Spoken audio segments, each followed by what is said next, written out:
Yes. Ay, sus, Hello. mayong hapon na po, dato. Naya di akong amigo nga si Jess. Mga kabagani, maminaw yuta ni Jess karon ang istorya sa Bagubo Plata. Kaya nga man, isip taga-dakbayan sa Davao, dapat proud yuta sa atong kultura. So how come ka Jess no nga, murag di na ko masinati ang inyong kultura. Ano ka Jess? Ato nang explain sa kanina. Actually, the Bagubo Plata is the most dominant tribe ng Davao City. Okay. Kaya lang, mopod ang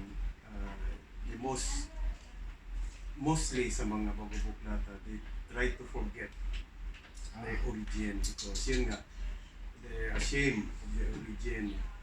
Ano man? Daghan kaayong mga 100% blooded pa nga mga Bagubo Plata and yet we speak taga Bisaya na. Marami. So, Mo ba?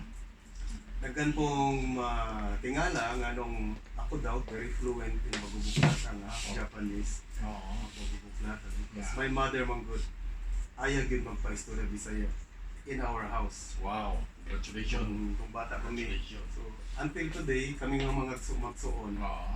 sa Bagubo Plata gini mo istorya, communicate. Wow. Yes, so Salamat. it's very surprising sa ubang katribo na ako, mga tribal leaders. Ano daw, kami ana. So sila mong good, siyempre, maski na ako ay experience being bullied elementary until high school. Oo. Lahat mo yun. Being a Bagubo Plata.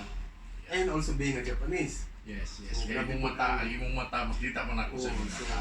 grabe ang persecution during my time. And yet, malagi, my mother good insisted, do not forget the Bagubo language. Wala din ang bilin sa mga mama nga until today, Heritage na. I am very grateful until today sa iyang contribution sa war. So, salamat yun kay Jess. Anyway, Jess, ato lang siguro i-cut short kaya para ma-upload na nato sa YouTube. Oo. Mga kabagani, colorful yun kayo ang live sa Bagubo Plata. Labi na nakita na, nakaistorya na to si Tribal Chief nga si Jess. So we are hoping nga dapat naging ginatawag nga tribal convention. Not on a way nga tribal ang motive, pero dili na sulod na gyud ta sa mainstream.